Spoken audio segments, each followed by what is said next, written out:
Alright, so 4 out of 5 sales and finance leaders missed their quarterly revenue forecast at least once last year. More than half missed it twice or more. You might think, okay, forecasting is hard, but everyone misses sometimes. Here's the brutal truth, this isn't just about being wrong. When you miss your forecast, your CFO can plan headcount. Your CEO can't give the board a reliable number. Your product team, they don't know if they can make that hire.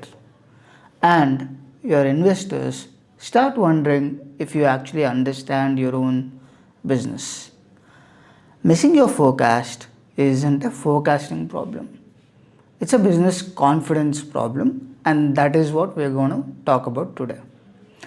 I'm going to walk you through every major sales forecasting framework that actually works. We'll look at how to pick the right model for your business, how to structure it across your organization, what cadences to run it on, and how to actually run a forecast call that drives decisions instead of just eating up an hour of everyone's day. Whether you are a frontline manager calling your team's number, a VP managing multiple regions, or a CRO who needs to look at the board and say, hey, here's what we're going to do. This is for you.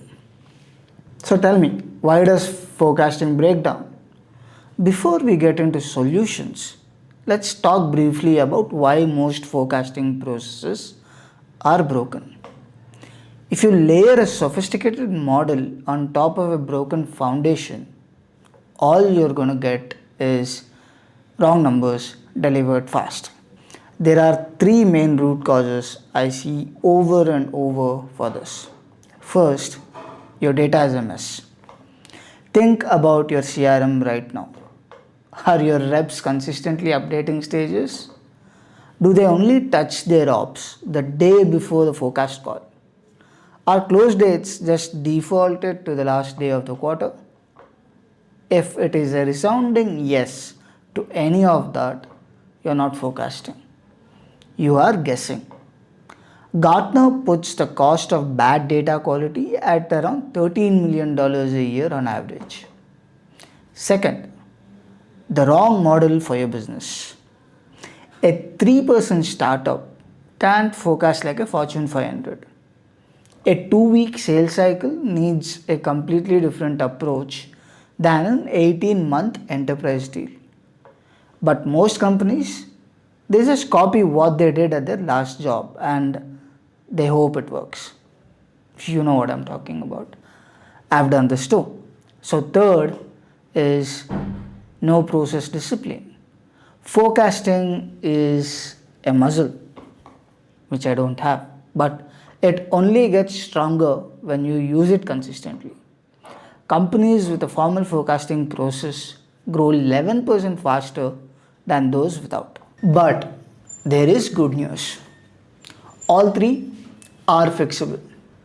Let's start with the models. Okay, there are 2 families, qualitative and quantitative modeling. Qualitative runs on human judgment and quantitative runs on data. Most mature organizations today use a hybrid version of both. I'll walk you through each one, when it works, when it doesn't, and what you need to do to run it. Let's look at the qualitative models first. These rely on human judgment as a primary input. It's faster to stand up because they don't need a ton of historical data. The downside is that they are only as good as the people doing the judging.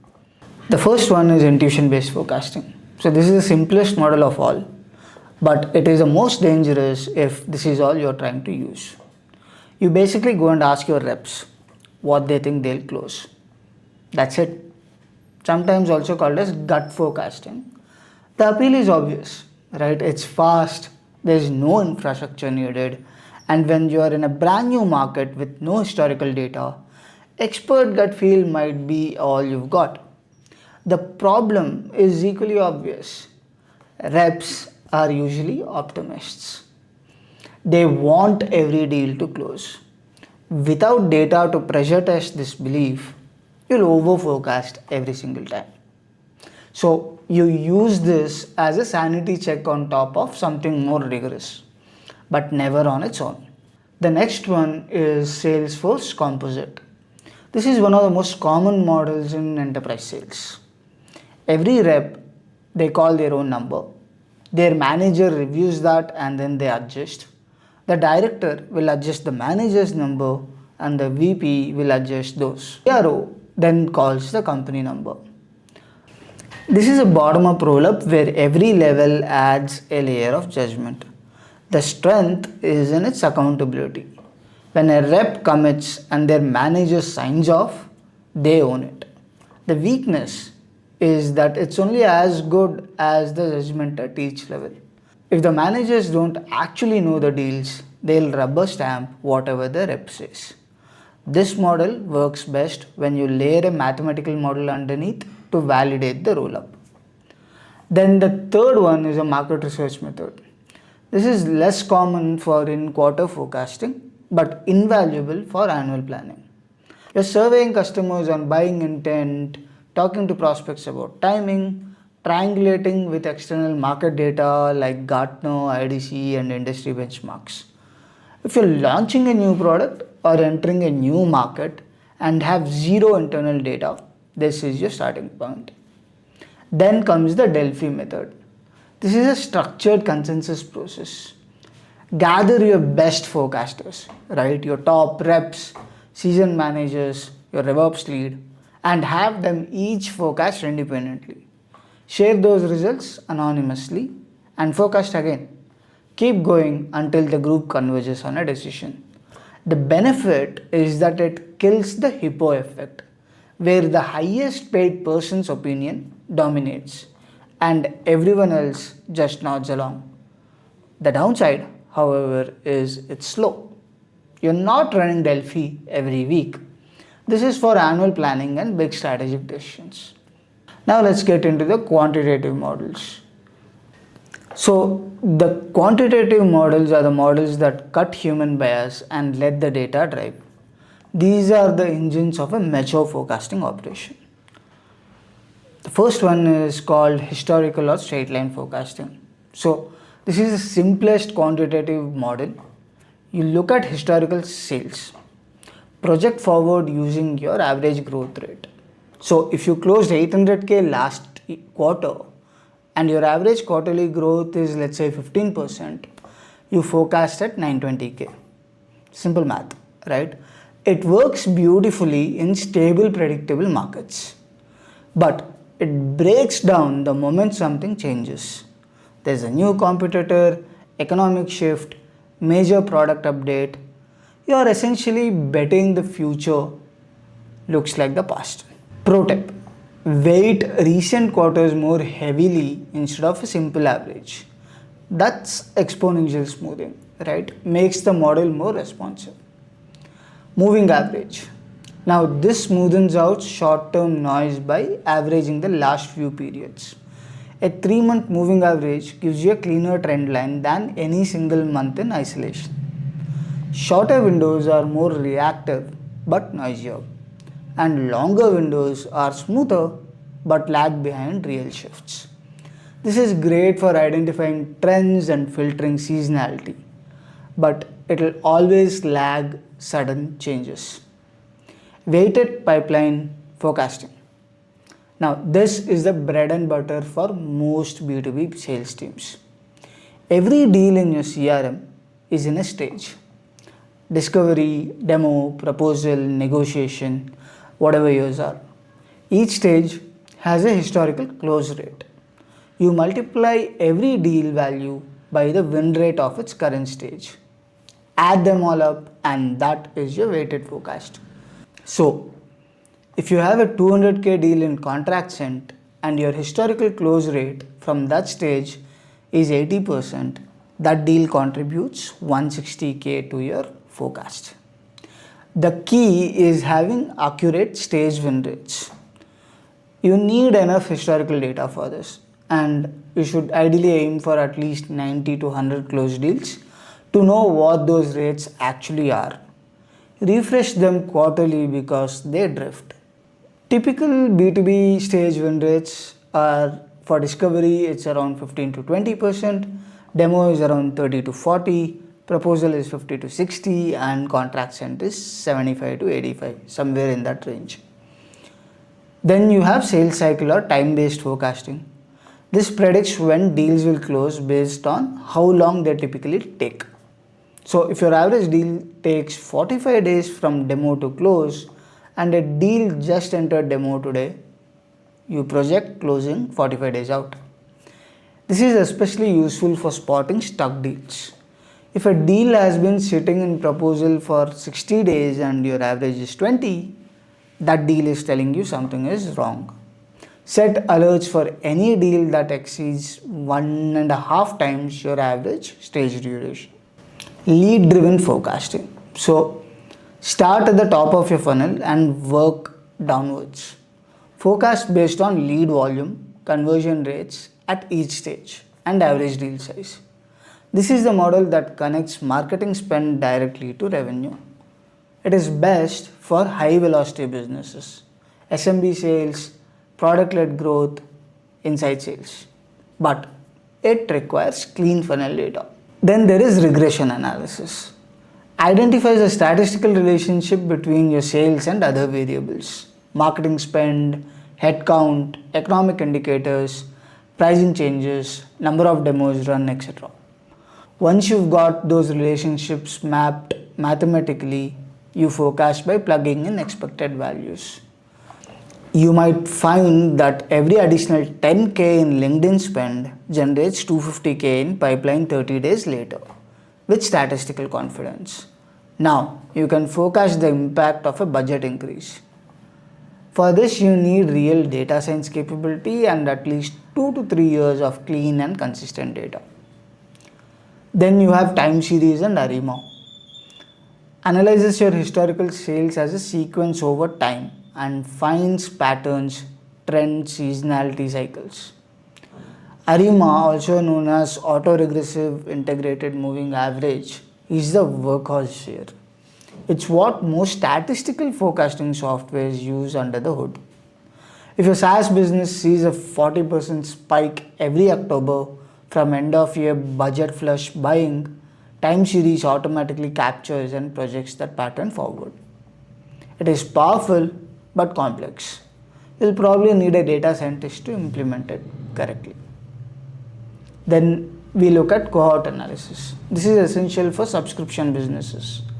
Group customers by when they were acquired and track their revenue behavior over time.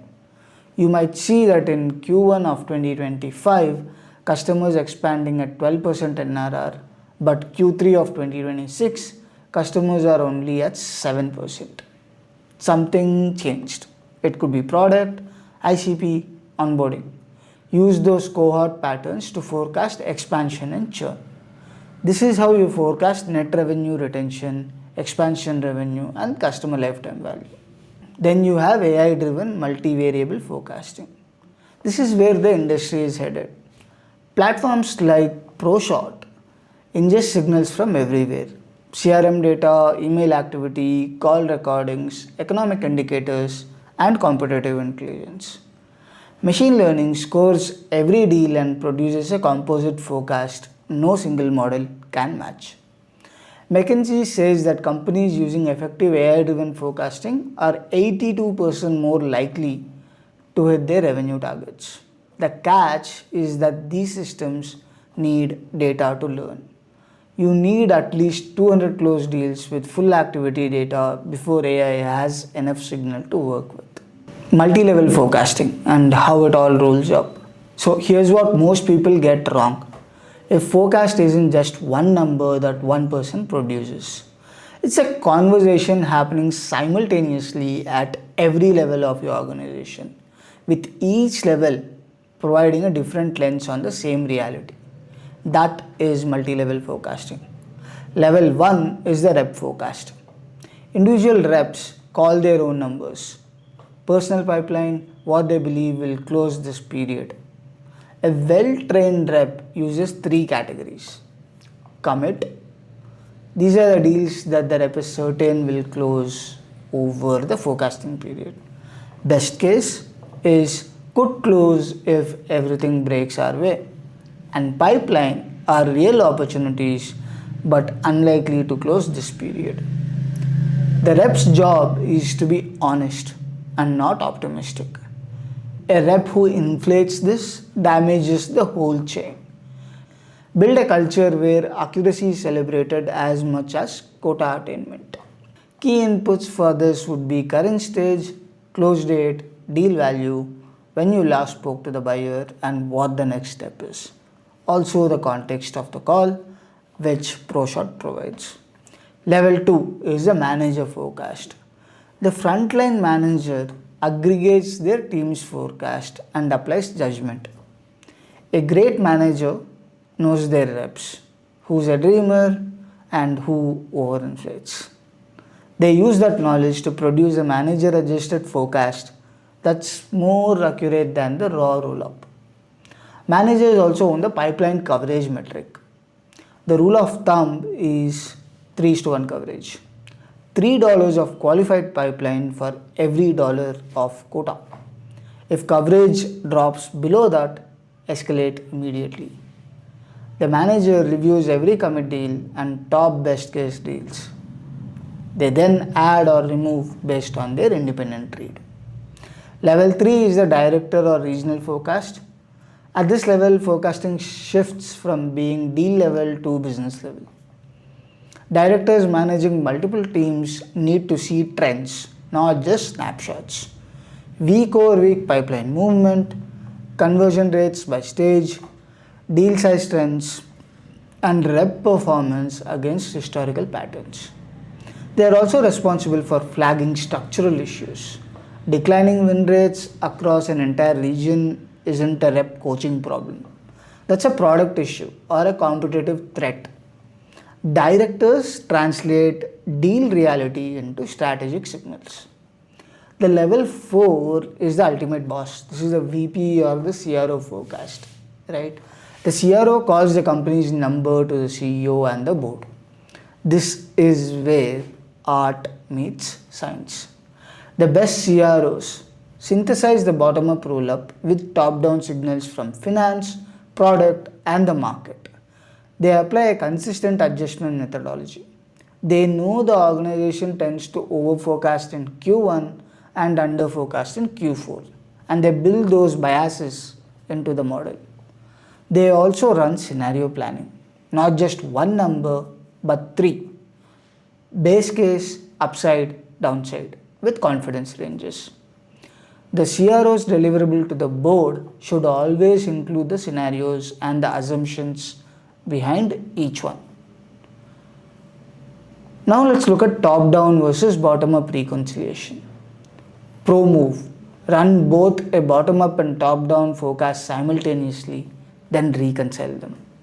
Bottom-up starts with individual reps and rolls up through the hierarchy, like we talked about, right? Top-down starts with your total addressable market, your market share goals, growth plan, and works down to what you need this quarter. When both methods land within a 10% of each other, you've got a high confidence forecast. When they diverge by more than 20%, you have a problem. Either the sales team is sandbagging or the plan was set with bad assumptions. The reconciliation process surfaces gaps and forces real conversations. Now let's look at forecasting cadence.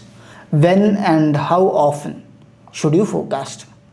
This really depends on your sales cycle, business model, and stage of growth. Here's the framework.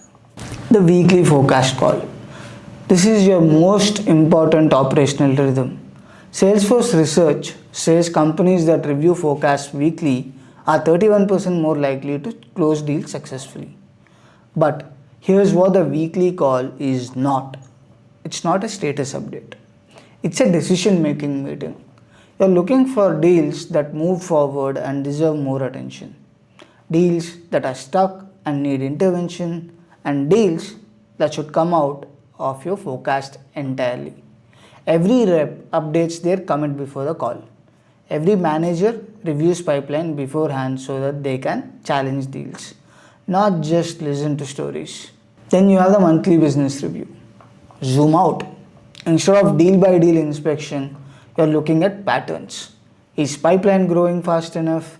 Are win rates holding or declining? Are deals closing at expected size? Or is discounting eroding your ACV? One question the monthly review answers is, are we on track to hit our quarterly numbers? And if not, what specific actions are we taking in the next 30 days to close the gap? Then you have the quarterly business review. Most strategic of the three is the QBR. Step back from the operational grind and assess your revenue engine. Compare actuals against plan, understand why you hit or missed. Identify systemic issues. Align with finance on the forecast for next quarter and beyond. Great QBRs are presented, not just discussed. Every manager presents their team's performance, Q+1 pipeline coverage, and specific commitments for the coming quarter. This creates accountability and visibility. Matching cadences to your sales cycle. Your forecasting cadence should match your selling motion. If a sales cycle is less than 30 days, forecast weekly with a live dashboard. Talk about funnel velocity and lead conversion. If it is 30 to 90 days, you look at weekly deals, monthly business stage progression, and coverage.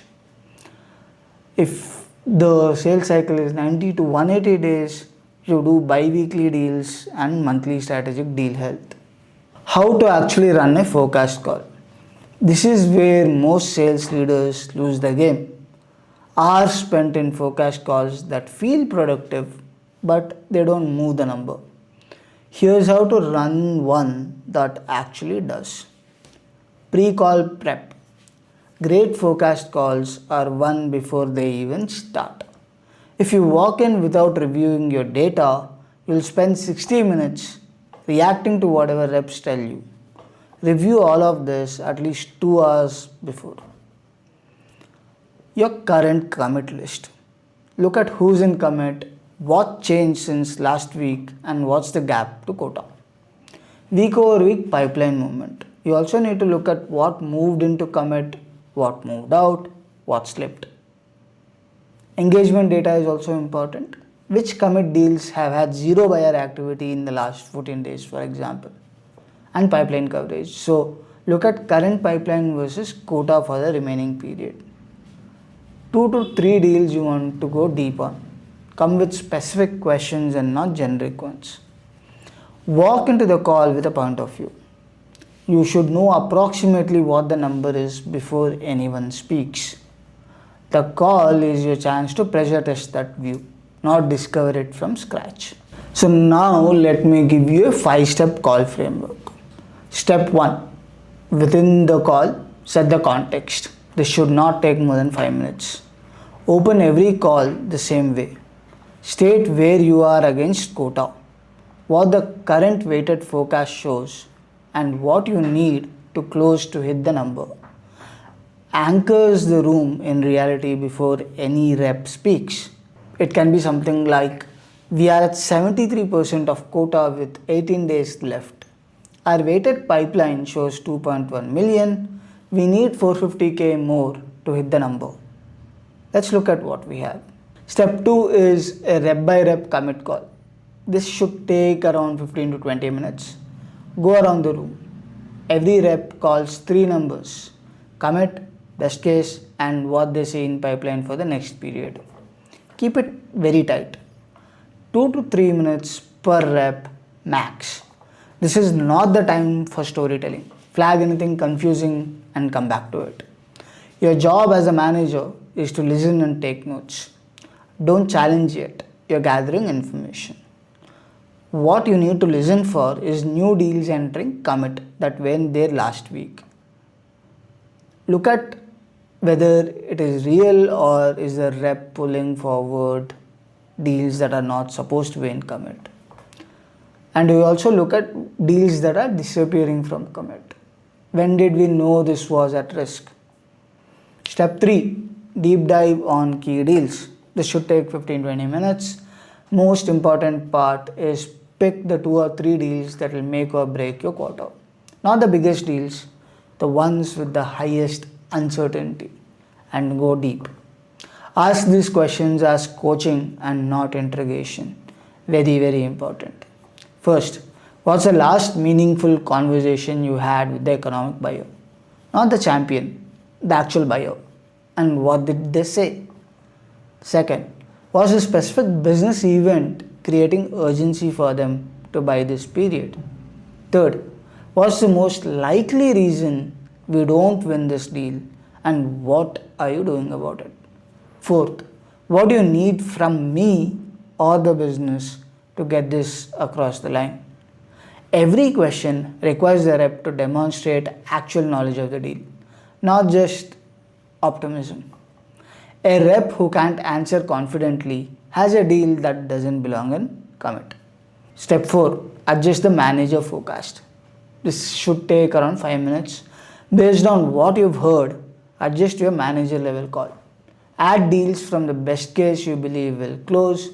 Remove deals from commit that failed the pressure test. Be transparent about your adjustments. This models the behavior you want. Most common mistake is being afraid to remove deals from commit because you don't want to disappoint the rep. Don't protect the forecast. Protect the culture of accuracy. Step 5, close with action items. Take 5 minutes, very, very important. Every forecast call ends with specific named action items. Not just keep working the deal, right? That's not an action item, it's just a wish. So, action items sound like this. Sarah is setting up an exec alignment call with their CFO by Thursday. John is sending the revised ROI model to the champion by end of day. I'm personally calling the CRO of Acme Corp tomorrow morning. These get reviewed at the top of next week's call. That creates a culture of follow through. Forecast reviews, making your process better. Forecast reviews are different from forecast calls. The call is more operational and is focused on this period's number. The review is more analytical. It's stepping back to understand the health of your entire forecasting process and improving it over time. The 5 lenses of a forecast review. Lens 1, accuracy analysis. How accurate were your forecasts? Track forecast accuracy week over week throughout the quarter. Best in class organizations get within 10% of their final number by week 4 or 5 of a 12-week quarter. Most teams don't get there until week 10 or 12.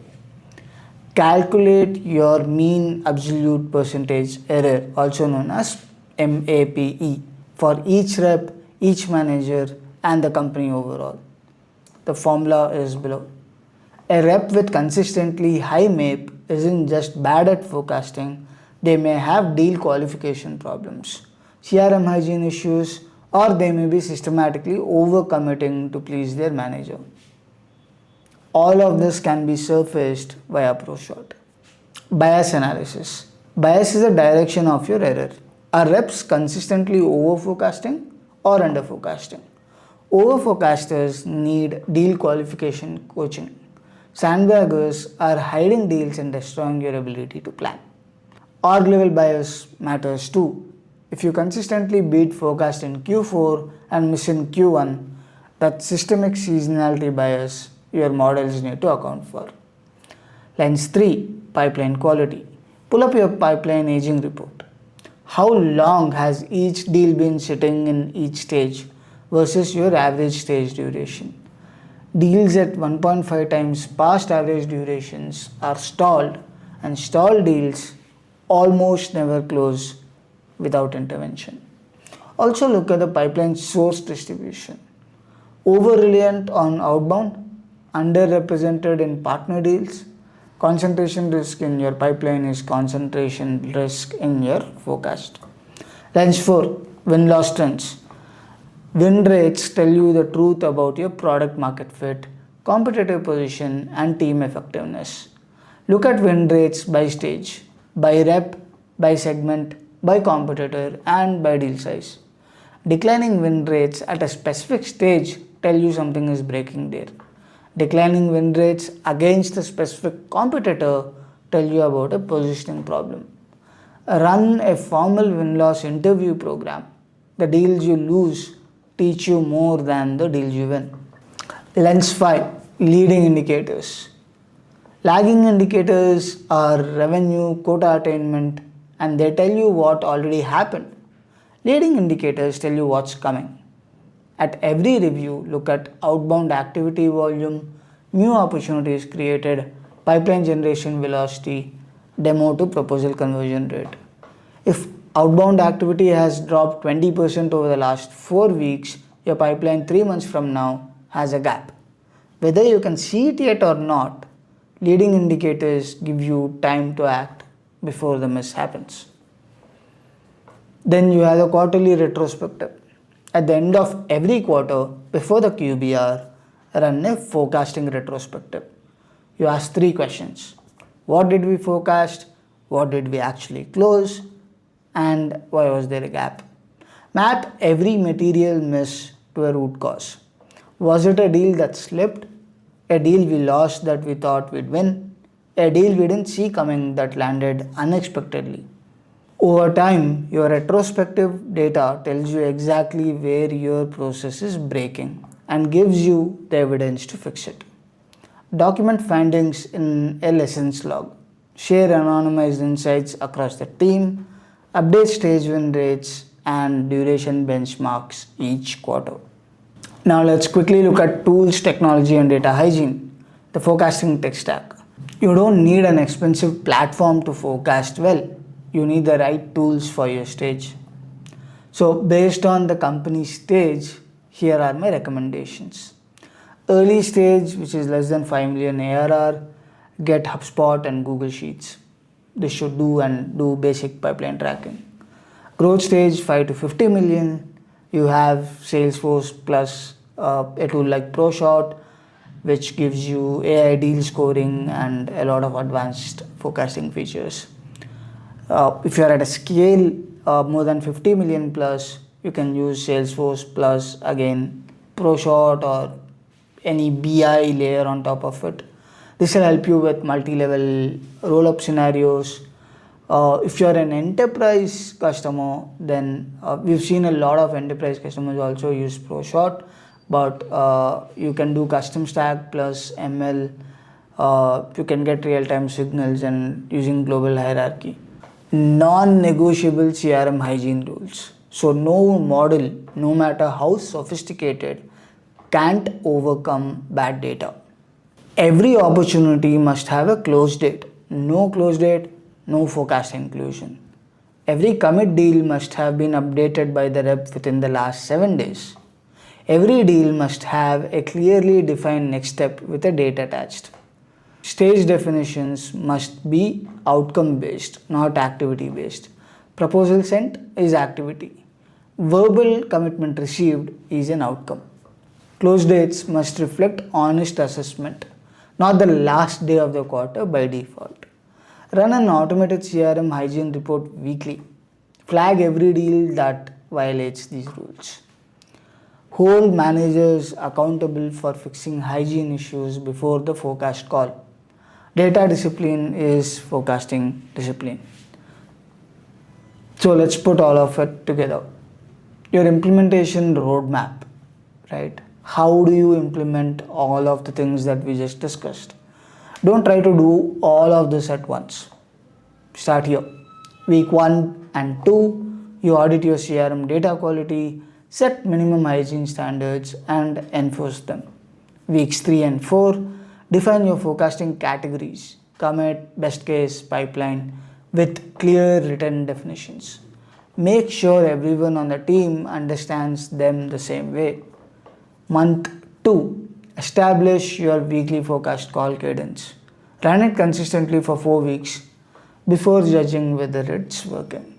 Month 3, calculate your historical stage win rates and sales cycle durations. Build your weighted pipeline model. Quarter 2, you run your first quarterly retrospective. Calculate MAPE by rep and manager. Start tracking biases. And quarter 3 plus, you layer in forecasting technology, evaluate AI based lead scoring, deal scoring models, build out your multi level architecture. Final thoughts. Here's the truth about sales forecasting, it will never be perfect. Markets shift, deals slip, buyers change their minds. We've been there, trust me. The goal isn't perfection, it is predictability. And predictability comes from process. The organizations that are consistently accurate in their forecasts aren't using secret models nobody else has. They're just more disciplined about the fundamentals. Clean data, a consistent process, a culture of honest calling, and the courage to pressure test every deal before it goes into the forecast. One thing to take from this is forecasting is a team sport. It is not just the CRO's job or the Revops job. It's everyone's job, from the first year SDR to the board of directors. When every level of your organization is forecasting with integrity, you stop reacting to your business and start running it. If this was valuable, please hit subscribe. Drop a comment with the biggest forecasting challenge you're facing right now, and I'll address the top questions maybe in a follow-up Q&A. Share this with a sales leader who's trying to call their number with more confidence. I'll see you in the next one.